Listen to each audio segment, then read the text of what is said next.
Hey, what's up and good day everyone. Ayan. So, welcome back again to our new video. So, in this video, we are going to discuss about decimal to percentage and vice versa. So, medyo matagal tayong hindi nakapag-upload na dahil maulan and maingay mag-record. So, ito. So, decimal to percentage muna tayo. So, diniscuss ko na last video, decimal. So, ngayon percentage na lang. So, what is percentage? Ay, sabi dito, hindi makikita na. So sabi dito, a percentage is a number or ratio that can be expressed as a fraction of 100. The word percent means per 100. It is represented by a symbol, percent. So, ano bang ibig sabihin yan? So, if makakita ka ng 5%, sabi 5%. So, that's basically equal to 5 over 100. Okay. Tapos, ito, 5 over 100, i-convert mo siya into decimal. Kaya yan, ganyan mamaya ang gagawin natin. Ipo-prove natin. So, okay. Let's do some example para medyo maintindihan. So, ito. 0.05. So, may dalawa tayong method, no? So, if the first method is by moving two decimal places to the right. So, paano ba yan? So, if this is 0.05, so, i-move mo lang daw yung decimal places. Dalawa. Balik tayo. So, this is 1, 2. So, magiging 5 na lang. 5. Tapos, lagyan mo ng percent. Yan. So, the next method is by multiplying by 100. So, if you multiply 100 times 0.05, marunong sulat. So, 0 and 0, tapos 5, di ba? Tapos may decimal, may dalawang decimal, is 1, 2, so lagyan mo ito, 1, 2, so 5. Same lang, di ba, yung sagot. So, ganyan lang, may dalawang method pero same lang naman yung sagot. Tapos, dito, pero mas madali siguro pag ito yung gagamitin natin. Ito. Move ka lang eh. So, next is ito, number 2. So, 0.25. So, sabi dito, by moving two decimal places to the right. So, 1, 2. So, magiging 25%.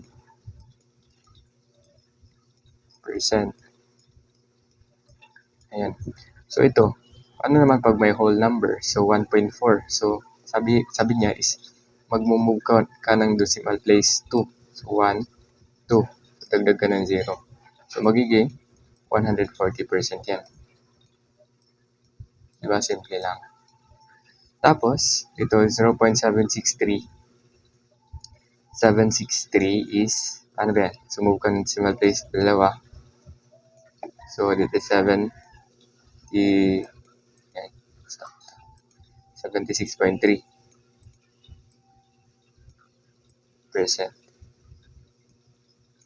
Ayan. Tapos ito, move decimal place kadalawa. So, 0.45. Diba? 0.45%. Ayan. Ganyan ang kasimple. So, ano ba itong sinasabi din ng by percent? So, dyan, diba? 5. Mamaya na. Sige, doon na tayo sa kabila. So, next is percentage to decimal. So, paano ba pag vice versa naman? Percentage galing sa percentage to decimal. Kasi pag multiply ka ng decimal, for example, ang tanong is, what is 20% of 30? Ayan. What is ganyan? So, pag ganyan yung tanong, what is 20% of 30? I-convert mo to decimal, di ba?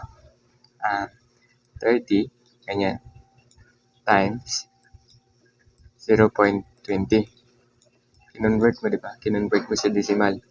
So, ayan. Ganyan yung magiging sagot mo. So, dapat alam mo paano mag-convert from percentage to decimal para masagot ang ganitong klaseng problem. So, ito. Ano naman dito? Just, kung dito sa taas is by moving two decimal places to the right, dito naman,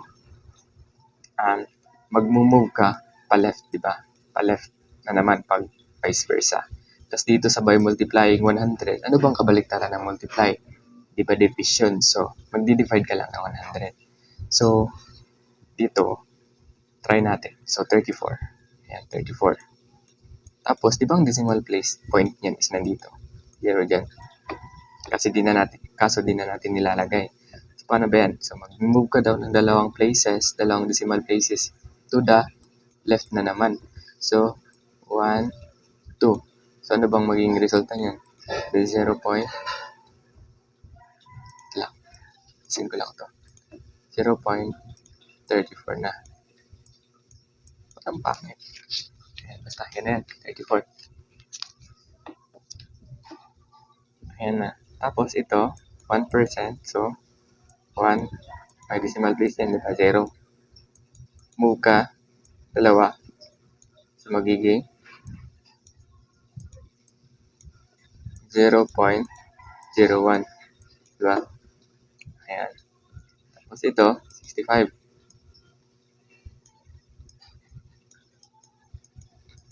Move ka dalawa. 1, 2. 0.65. Tapos dito, 234%. No? 4. Dito yung decimal point. Pangit na sulat ko ngayon.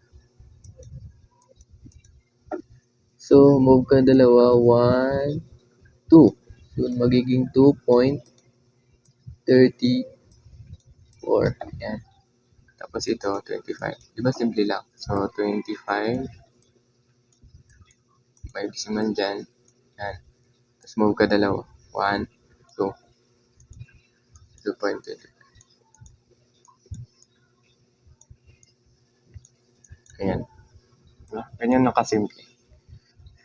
So, if alam mo na, so try to solve this one. And comment your answer in the comment section. Bye.